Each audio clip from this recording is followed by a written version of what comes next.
Quantas vezes o silêncio se torna mais pesado que qualquer palavra? Para Amara Lopes, o silêncio da imponente Faculdade de Belas Artes e de Design de Lisboa, aninhada no coração histórico do Chiado, era um manto de chumbo. No seu segundo ano, o ar que antes lhe prometera inspiração e liberdade criativa, agora sufocava com a subtileza de um gás invisível, mas letal. Os corredores de pedra polida, ecoando passos apressados de futuros artistas, pareciam amplificar o som da sua própria inadequação. Uma melodia dissonante na orquestra elitista da instituição. Amara, 20 anos feitos sob o sol de um bairro periférico de Lisboa, carregava a pele retinta como um estandarte de uma terra que lhe corria no sangue, Cabo Verde, mas que naquele ambiente predominantemente branco parecia mais uma marca de alteridade. O seu cabelo afro, uma coroa que ela insistia em usar ao natural, tornava-se alvo fácil para os olhares curiosos e, por vezes, para os comentários disfarçados de conselhos. Não achas que um penteado mais arrumado te favoreceria nas apresentações, querida?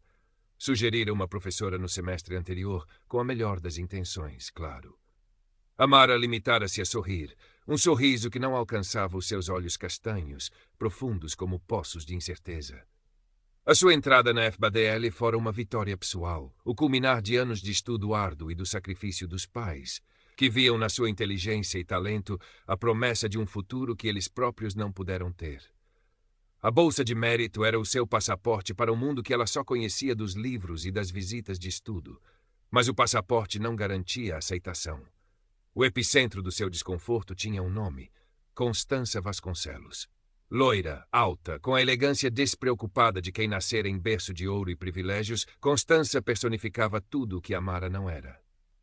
As suas roupas de marca, o seu círculo de amigos igualmente abastados e a sua arrogância natural criavam uma aura de poder que intimidava. No primeiro ano, Constança mal notara a existência de Amara. Agora, no segundo, com as turmas mais pequenas e os projetos mais competitivos, Amara tornara-se de alguma forma um incômodo visível. As primeiras farpas vieram disfarçadas de críticas acadêmicas. Amara, o teu conceito é interessante. Constança comentara durante uma discussão de grupo sobre um projeto de branding, arrastando a palavra interessante como se fosse um eufemismo para algo desagradável.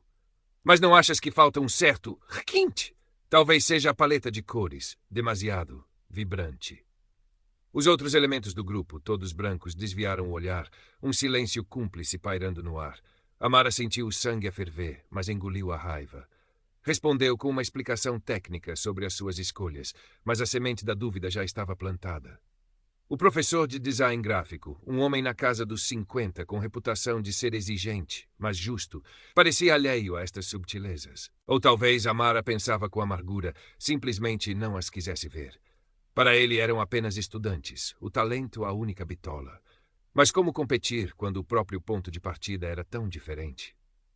Diogo Mendes, um colega de ar sonhador e cabelo desalinhado, que se sentava frequentemente perto de Amara nas aulas teóricas, por vezes lançava-lhe olhares que ela não conseguia decifrar.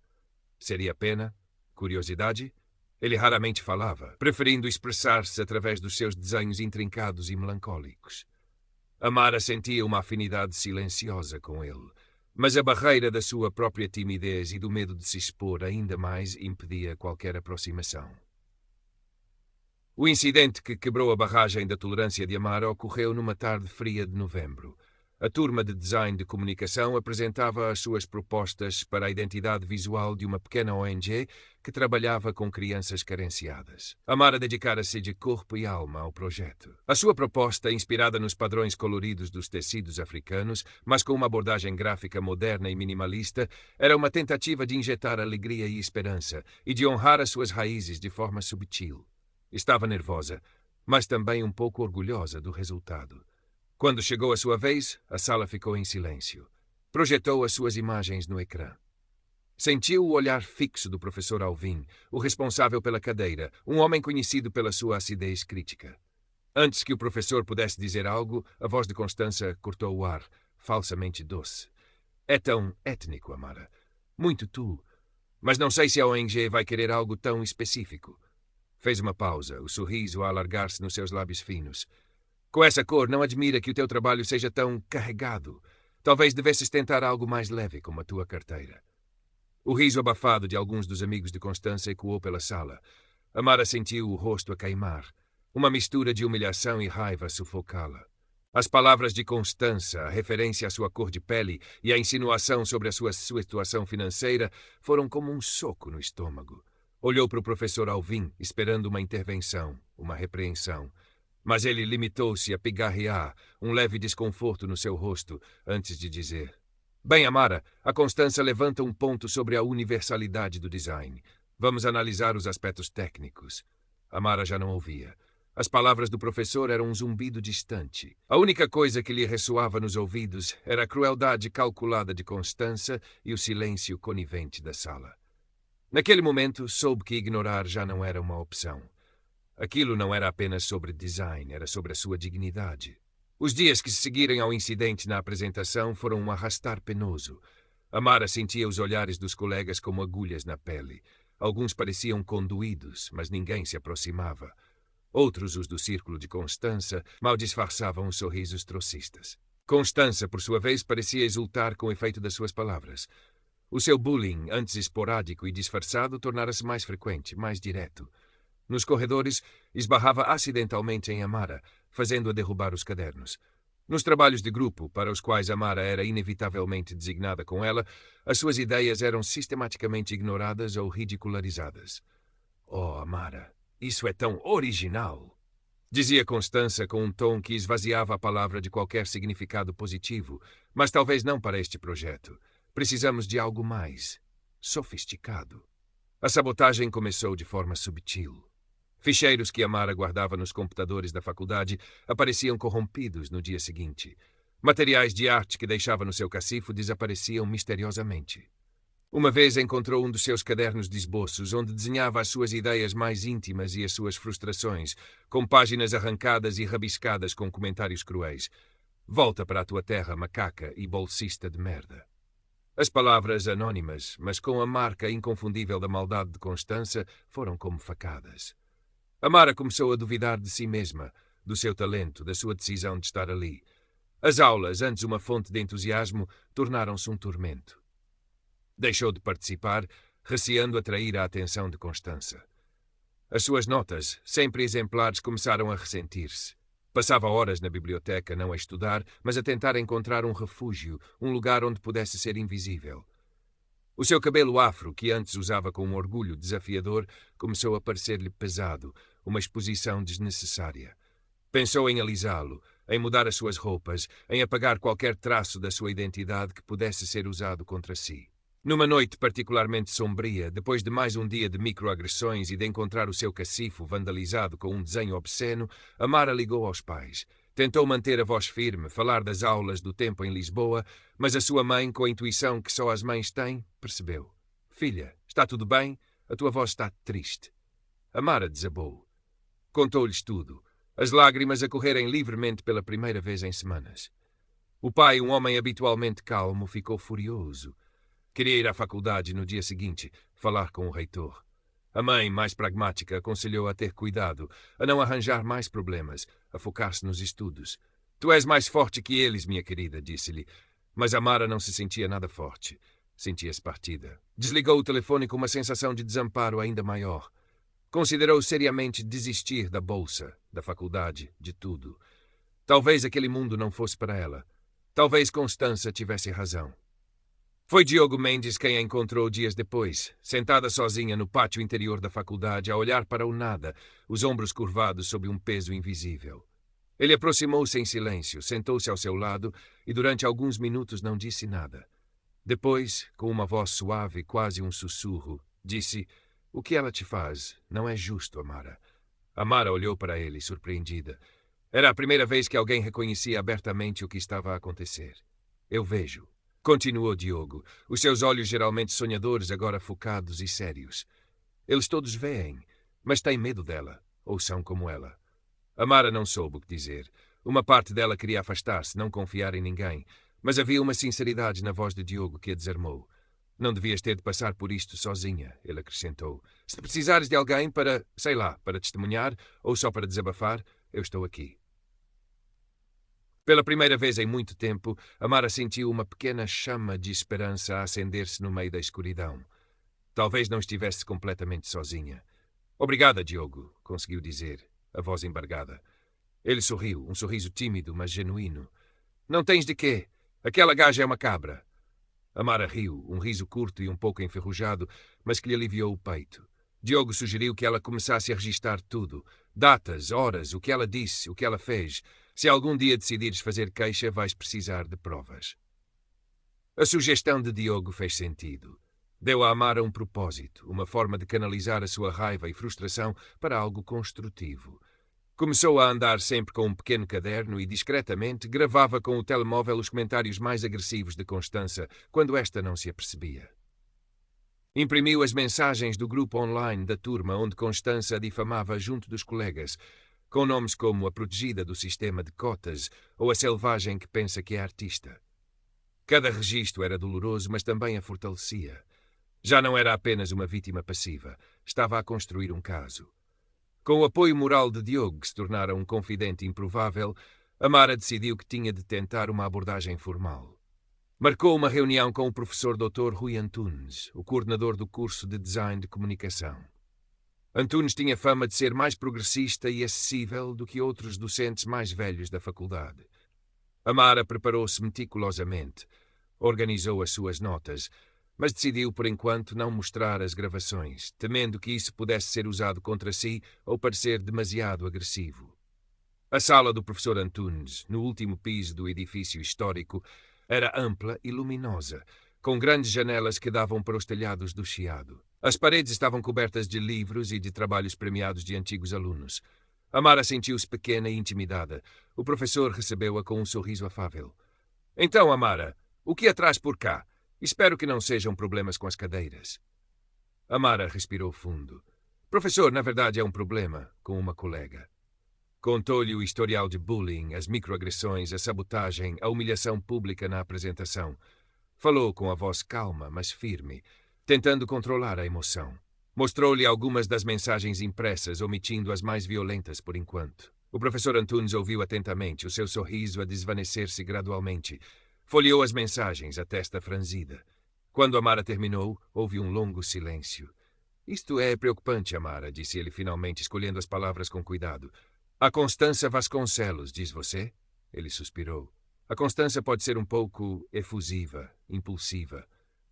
E vem de um meio, enfim, sabe como é. Mas bullying, racial, sabotagem, são acusações sérias. Amara sentiu um arrepio de desilusão. Professor, não são acusações, são factos. Está a acontecer. Eu compreendo a sua angústia, Amara, disse Antunes com um tom paternalista que a irritou. Mas sabe, neste ambiente competitivo, às vezes os ânimos exaltam-se. Tem a certeza que não está a interpretar mal algumas brincadeiras de mau gosto ou rivalidades académicas? Brincadeiras sobre a minha cor, sobre a minha família não ter dinheiro, chamar-me selvagem pelas costas. A voz de Amara tremeu ligeiramente. O professor recostou-se na cadeira. Vou ter uma conversa com a Constança, discretamente, e vou estar mais atento às dinâmicas na turma. Entretanto, Amara, tente não dar tanta importância. Foque-se no seu excelente trabalho. Não deixe que isto a afete. Amara saiu do gabinete com o coração pesado. Tente não dar tanta importância. As palavras ecoavam na sua mente como um insulto. O sistema, mais uma vez, parecia proteger os seus. A frustração, no entanto, não a paralisou. Pelo contrário, acendeu uma nova chama de determinação. Se a instituição não a ia proteger, ela teria de encontrar outra forma de o fazer. Constança, talvez alertada discretamente pelo professor Antunes, ou talvez simplesmente por sentir que a sua impunidade era ilimitada, não abrandou. Pelo contrário, o seu comportamento tornou-se mais desafiador, como se quisesse testar os limites de Amara. Num dia particularmente tenso, antes da entrega de um projeto de ilustração digital que valia uma parte considerável da nota final, Amara encontrou o seu computador na sala de design com o ecrã azul da morte. Todos os seus ficheiros, incluindo semanas de trabalho, pareciam ter desaparecido. O técnico da faculdade, depois de uma análise rápida, disse que parecia uma falha de hardware, mas Amara viu o sorriso vitorioso no rosto de Constança do outro lado da sala. Foi a gota de água. Amara sabia que não podia provar a sabotagem do computador, mas o padrão era demasiado claro. Naquela noite não dormiu. Passou horas a refazer o máximo que pôde do projeto, alimentada a café e a uma raiva fria. Lembrou-se das palavras de Diogo. Se algum dia decidires fazer queixa. E lembrou-se da sugestão que ele lhe dera, meio a brincar, meio a sério, semanas antes. Se nada resultar, usa a tua arte. Faz com que eles ouçam através dela. A exposição de meio de semestre aproximava-se. Era um evento importante na FBADL, onde os alunos dos vários anos expunham os seus melhores trabalhos nos pátios e galerias da faculdade, atraindo professores, críticos e potenciais empregadores. Amara tinha planeado apresentar uma série de ilustrações digitais complexas, o projeto que quase fora destruído. Mas agora uma nova ideia começava a tomar forma na sua mente. Uma ideia mais arriscada, mais pessoal, mas também mais poderosa. Trabalhou febrilmente nas semanas seguintes, muitas vezes virando noites no pequeno estúdio que Diogo, cujo pai tinha uma oficina de artes gráficas, lhe improvisara na garagem de casa. Ele ajudava com os aspectos técnicos, oferecia críticas construtivas e, mais importante, um apoio inabalável. O seu projeto original de ilustração foi recuperado, mas ao lado dele, Amara preparava algo diferente. Algo que seria a sua verdadeira resposta. Chegou o dia da exposição. Os pátios da FBADL fervilhavam de gente. Amara montou o seu espaço com as mãos a tremer, mas com uma resolução férrea nos olhos. Exibiu as suas ilustrações digitais, tecnicamente impecáveis. Mas no centro do seu stand, coberto por um pano preto, estava o seu verdadeiro trunfo. Constança passou pelo seu stand, acompanhada pelo seu séquito habitual. Lançou um olhar desdenhoso às ilustrações. Até que, enfim, conseguiste fazer alguma coisa, Amara. Pensei que ias apresentar uma tela em branco, a condizer com o teu futuro. Riu-se da sua própria piada e os amigos acompanharam-na. Amara não reagiu. Esperou. Esperou até que o professor Antunes, acompanhado pelo diretor da faculdade e por alguns convidados importantes, se aproximasse do seu stand, atraído pela qualidade técnica das suas ilustrações. Excelente trabalho, Amara, comentou o diretor, um homem de barba grisalha e ar benevolente. Tem um futuro promissor. Foi nesse momento que Amara, com um movimento calmo, retirou o pano preto. O que surgiu não era uma ilustração tradicional. Era uma instalação. No centro, um manequim escuro, sem rosto, coberto de palavras e frases projetadas por um pequeno dispositivo. Cor carregada, étnica demais, selvagem, bolsista de merda, volta para tua terra. As palavras mudavam, sobrepunham-se, criavam um vórtice de insultos visuais. Ao lado do manequim, ecrãs mais pequenos mostravam em loop vídeos curtos e áudios distorcidos, mas reconhecíveis para quem os tinha proferido, de microagressões, comentários depreciativos, gargalhadas cruéis. Eram as provas que Amara tinha vindo a recolher, transformadas em arte. Não havia nomes, não havia acusações diretas, mas a mensagem era inconfundível. O título da instalação, projetado no chão, era simples: O Silêncio dos Corredores. Fez-se um silêncio denso à volta do estande de Amara. As pessoas pararam de conversar, os sorrisos congelaram. Constança, que estava a poucos metros de distância, virou-se para ver o que causara o súbito alvoroço. Quando percebeu o conteúdo da instalação, o seu rosto empalideceu. Os seus olhos azuis, geralmente frios e desdenhosos, arregalaram-se em choque e, pela primeira vez, Amara viu neles um vislumbre de pânico. O professor Antunes olhava para a instalação com uma expressão indecifrável. O diretor da faculdade franziu o sobrolho, claramente desconfortável. Diogo, ao lado de Amara, deu-lhe um aperto de mão discreto, um sorriso orgulhoso nos lábios. Amara, o que é isto? Gaguejou o professor Antunes, a sua voz pouco mais que um sussurro. Amara olhou-o nos olhos, a sua voz surpreendentemente calma e clara. É o meu trabalho, professor. É a minha resposta. É aquilo que muitos aqui sentem, mas não têm coragem de dizer ou de mostrar. Virou-se ligeiramente, o seu olhar varrendo os rostos chocados dos colegas, dos professores, dos visitantes. É sobre a arte de sobreviver num ambiente que nos quer silenciar.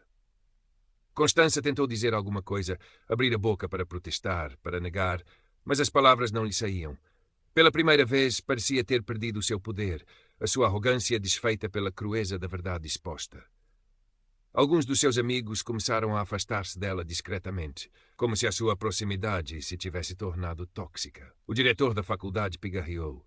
Isto é uma peça muito forte, Amara, provocadora. Teremos de discutir isto mais tarde.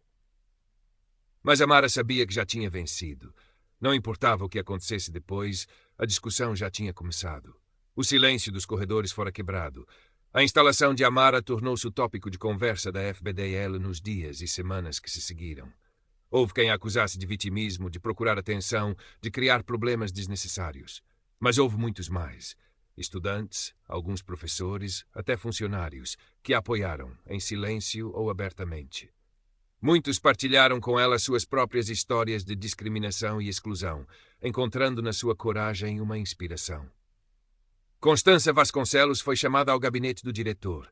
Os detalhes da conversa nunca foram totalmente divulgados, mas os rumores diziam que a influência da sua família a protegeu de uma expulsão, que teria sido a consequência lógica e justa. No entanto, foi-lhe aplicada uma repreensão oficial, registada no seu processo académico, e foi fortemente aconselhada a apresentar um pedido de desculpas formal à Amara. O pedido veio numa nota escrita à mão, fria e protocolar, sem qualquer vestígio de arrependimento genuíno. Amara aceitou-a com a mesma frieza. Não precisava das suas desculpas.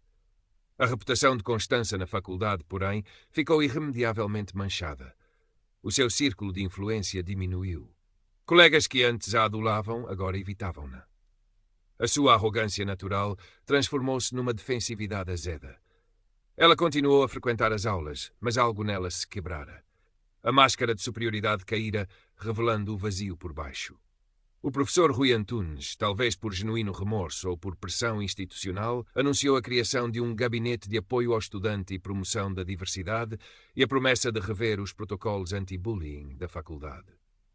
Amara e Diogo encararam a iniciativa com um ceticismo saudável, mas reconheceram que era um passo, ainda que pequeno, na direção certa. Amara não se tornou uma heroína da noite para o dia. Continuou a enfrentar desafios, olhares desconfiados e a subtileza do preconceito que não desaparece com uma única instalação artística. Mas algo fundamental mudara dentro dela, encontrara a sua voz, a sua força. A arte, que quase lhe fora roubada pela amargura, tornou-se a sua arma e o seu refúgio. O seu projeto, O Silêncio dos Corredores, não ganhou nenhum prémio oficial na exposição, mas ganhou algo muito mais valioso, o respeito de muitos e, mais importante, o respeito por si mesma. As suas ilustrações e instalações subsequentes continuaram a explorar temas de identidade, pertença e justiça social, com uma honestidade e uma maturidade que impressionavam. A amizade com Diogo aprofundou-se, tornando-se um pilar de apoio mútuo. Juntos navegaram os restantes anos na FFBADL, ele com a sua sensibilidade artística e ela com a sua resiliência recém-descoberta. Amara Lopes concluiu o curso com distinção. No seu projeto final, uma campanha multimédia sobre a importância de dar voz aos marginalizados, havia ecos da sua própria jornada. Não era um final de conto de fadas, não havia uma transformação mágica da sociedade ou das mentalidades. Mas havia a certeza de que a sua voz, uma vez encontrada, não voltaria a ser silenciada. Os corredores da FBADL e do mundo lá fora podiam continuar a sussurrar preconceitos, mas Amara aprendera a responder, não com o silêncio da vítima, mas com a clareza e a força da sua arte e da sua verdade. A luta era contínua, mas ela estava pronta.